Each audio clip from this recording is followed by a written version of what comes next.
A quiet neighborhood, a young family, and a home that, from the outside, looked perfectly safe. But behind one of those doors, something unthinkable had happened. In the early hours before dawn, while the world slept and the streets sat empty, a husband and wife were shot dead inside their own bedroom. No forced entry, no warning, no neighbors heard a thing.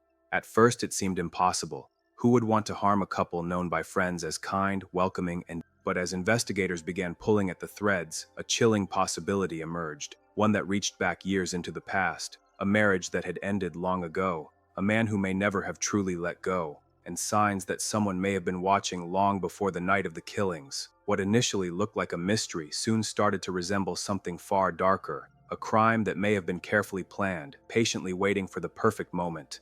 And the deeper authorities looked, the more disturbing the picture became. Because sometimes the most dangerous threats are not strangers. Sometimes they are already part of your past. The morning of December 30th began like any other workday in Columbus, Ohio. People woke up early, grabbed coffee, and headed to work, still in that strange, quiet stretch between Christmas and New Year's Eve when routines feel slower and families prepare for celebrations ahead. But something unusual quickly became clear at a local dental practice. One of the dentists never showed up. At first, co-workers assumed there had simply been a misunderstanding. Maybe he overslept. Maybe plans changed during the holiday week. It wasn't unheard of for schedules to get mixed up around this time of year, but calls to his phone went unanswered. Text messages weren't returned, and as the hours passed, concern began to grow. This wasn't like him.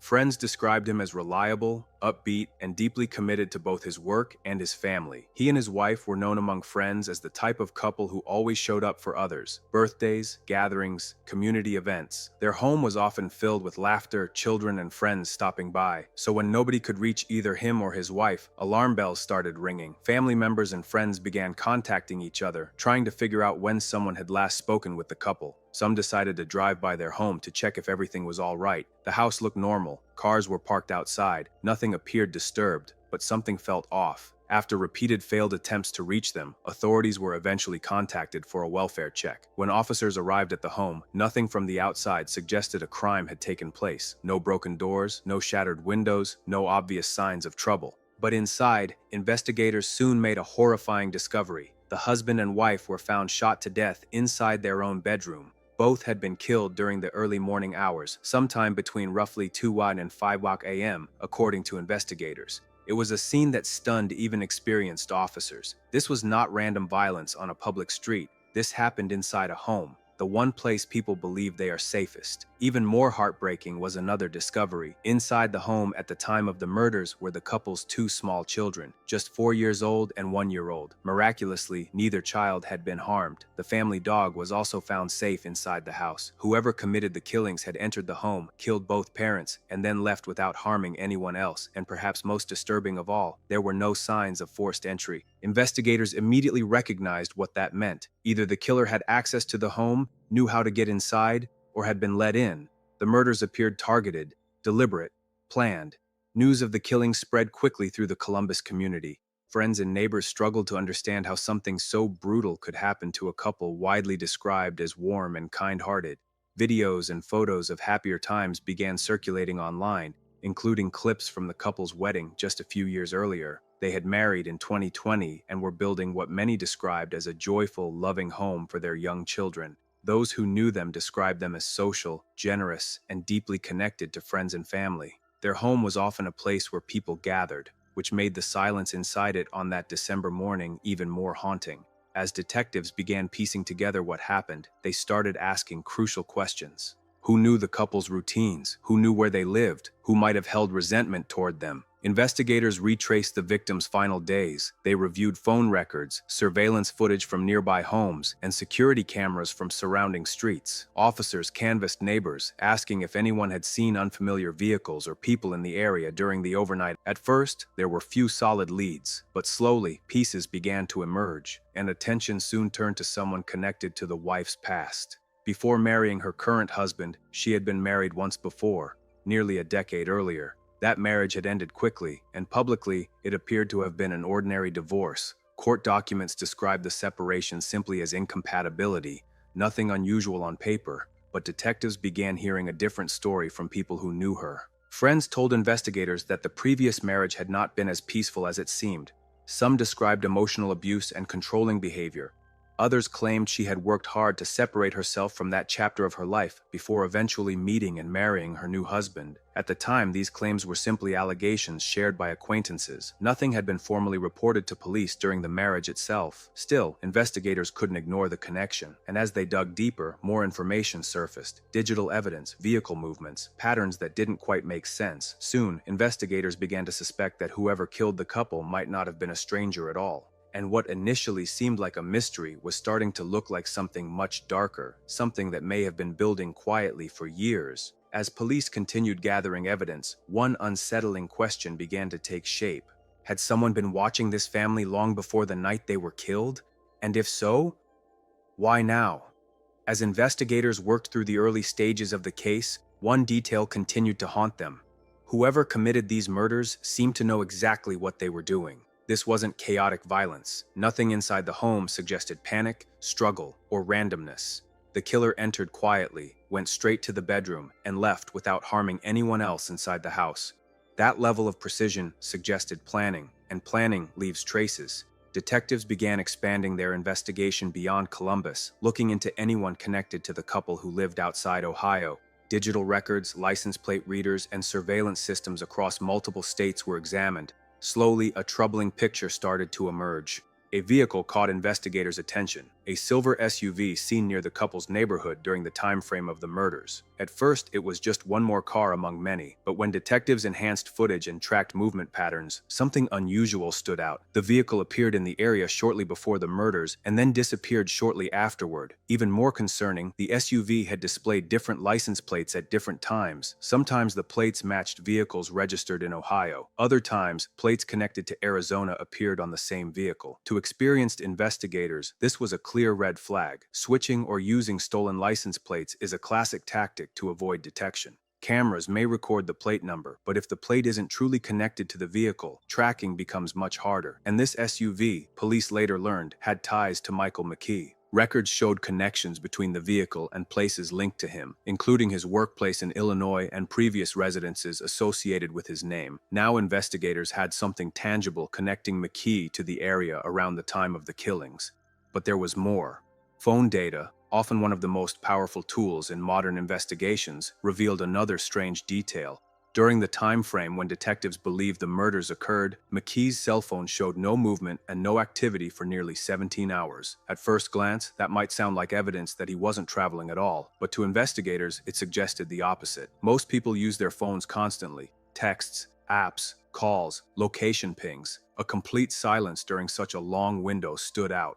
Detectives believe the phone may have been intentionally left behind to prevent it from revealing travel activity. In other words, if McKe had driven from Illinois to Ohio and back, leaving his phone behind would help conceal that journey. Prosecutors would later argue that this silence wasn't coincidence, it was strategy. Then another disturbing development surfaced.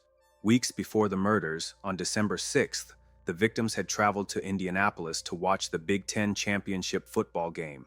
Both were enthusiastic Ohio State fans, and attending the game was a special trip for them.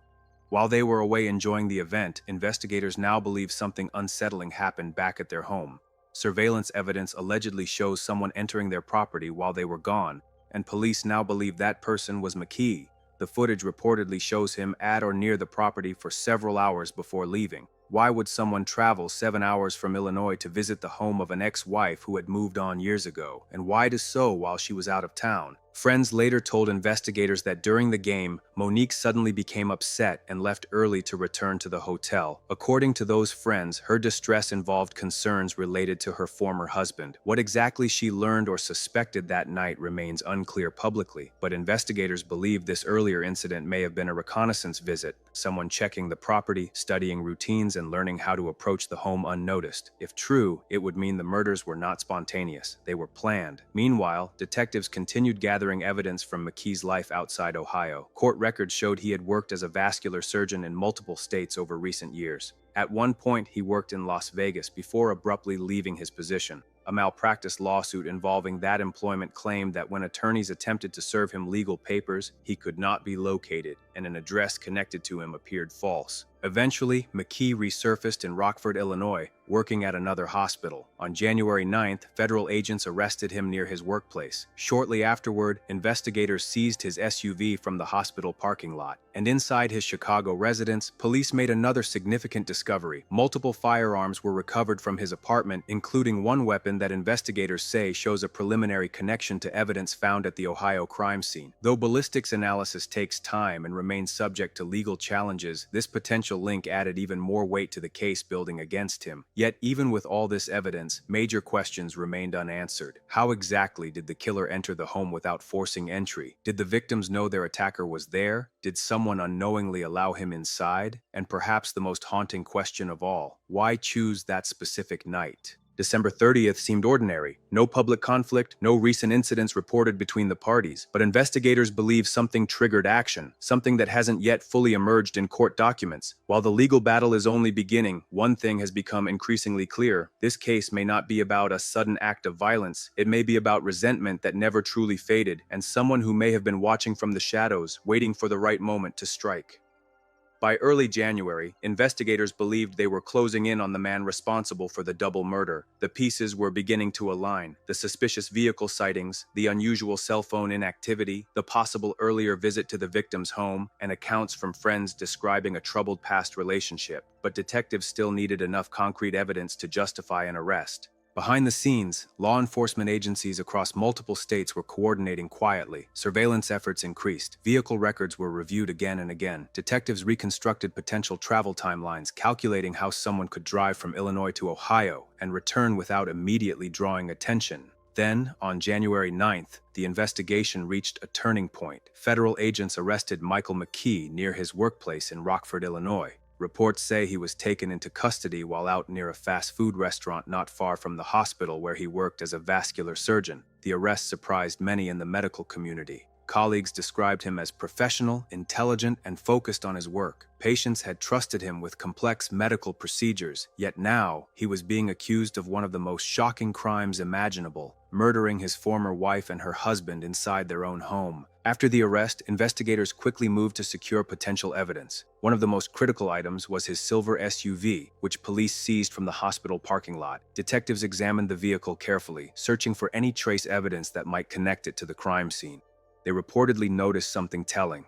The vehicle had recently displayed a temporary Arizona license tag, but by the time police recovered the SUV, that tag had been removed. Investigators say fresh scrape marks were visible where the sticker had been attached, suggesting it had been taken off hastily.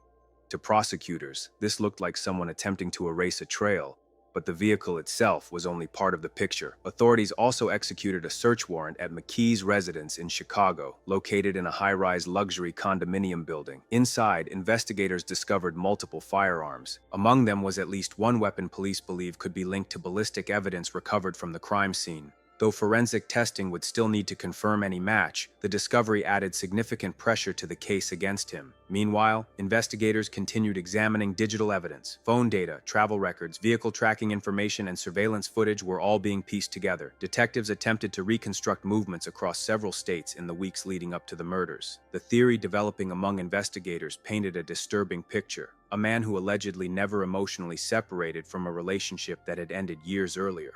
But in court, allegations are only the beginning.